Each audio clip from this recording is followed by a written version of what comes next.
I was debating about how to cover the remainder of your week 1 course material in soft chalk, so I'm going to, due to limitations of video size, hopefully I'll split this up into multiple segments. But consider this part 1 of your monitor unit calculation introduction. So let's start off and write the monitor unit equation across the top, and then we're going to go through all of the factors.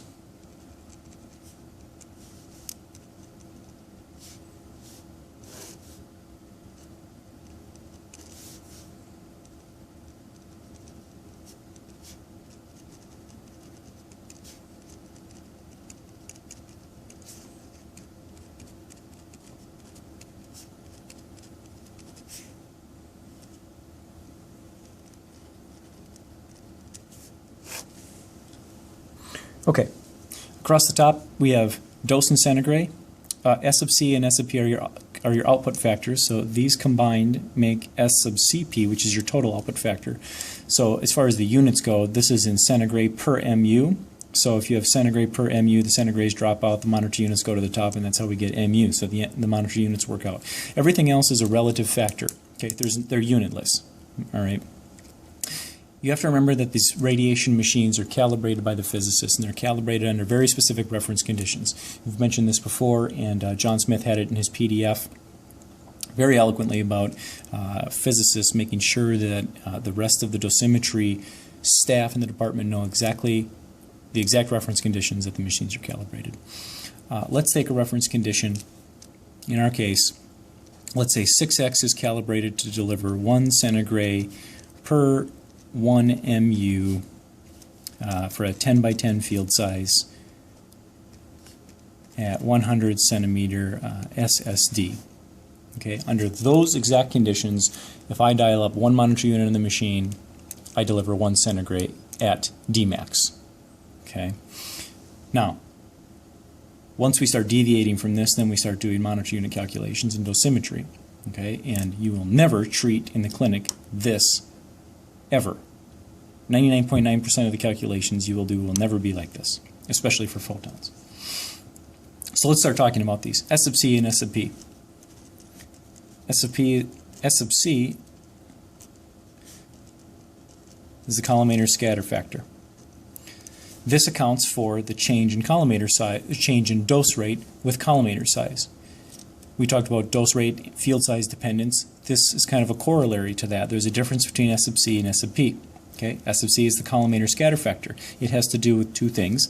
First is I increase my collimator aperture area, I have more physical area along the edges for the radiation to scatter off of. Note my area here in the smaller aperture, and note the increased area in the larger aperture. So the total surface area increases, therefore the total amount of scatter increases because of that increased surface area. The second part that adds to the collimator scatter factor is the scatter that comes from the flattening filter in the head. So at really small field sizes, we start blocking the flattening filter and we start really decreasing the output caused by scatter from that flattening filter.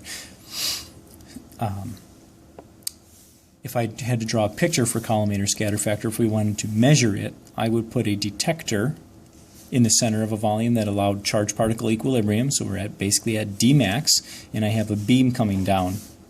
And there's no other phantom material around here. The idea is that all dose detected at that ion chamber, that detector, is purely from scatter from the collimator and scatter from the head of the machine. There's no phantom scatter. There's no scattered radiation out here that's going to be scattered in and detected at the detector.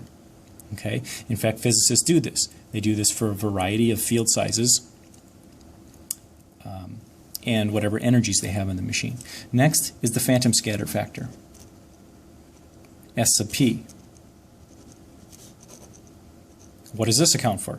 This accounts for the increased dose rate due to the increase in scatter within the patient. Well, we call it the phantom in the patient. Okay? So to illustrate this, if I have a phantom surface or a patient surface, and I have my point of measurement here, I have one field size, I have a larger field size.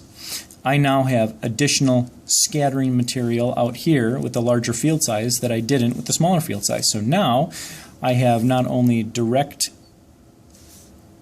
dose contribution from the primary beam here, but any interactions out laterally can be scattered in that weren't able to be scattered in from the smaller field size. Now, you make an argument and say, well, yeah, but you're also changing the collimator size, so you're increasing the collimator scatter factor. You're right.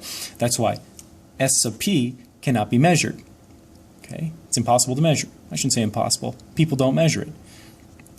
What people do is they measure S sub c using this method, and S of Cp, which is the total scatter factor. This measurement geometry is technically the total scatter factor measurement geometry because I'm measuring both phantom scatter and collimator scatter. So if I have S sub c times S sub p equals S sub Cp, okay, I cannot measure this, so I need to figure it out. So how do we figure it out? Well, doing a little math, I measure the total scatter factor in phantom, and I divide out the collimator scatter factor, and that gives me my phantom scatter factor. Okay. Again, collimator scatter factor deals with scatter from the collimator head and assembly. Phantom scatter factor deals strictly with scatter within the phantom. Okay. And S sub Cp is the total scatter factor. S sub Cp is in centigrade per monitor unit, or the units. Okay, so that's how our dose rate changes from 1 centigrade per mu for 10 by 10 field size. We modify it with the total scatter factor. Things that go smaller than 10 by 10, I should say that everything's normalized to a 10 by 10 field size. So 10 by 10, S sub Cp equals 1. For less than 10 by 10, S sub Cp is less than 1 because I have less dose. If I'm at greater than 10 by 10 field size, S sub Cp is greater than 1.0. I encourage you at your facilities, machines are different between Siemens, Varian, and Electra, the three main manufacturers. The machines are slightly different in their output factors because A, they have different collimator head assemblies, and B, Varian has a tertiary MLC, the other two use an MLC as a jaw. So the scatter factors are going to be just a touch different. So I would encourage you to pull out your physics data book wherever you're at and look through these scatter factors and see how much do they change. How much do they change going from a 3 by 3 to a 10 by 10 all the way up to 40 by 40, which is the maximum field size that most of the machines are capable of delivering. Okay?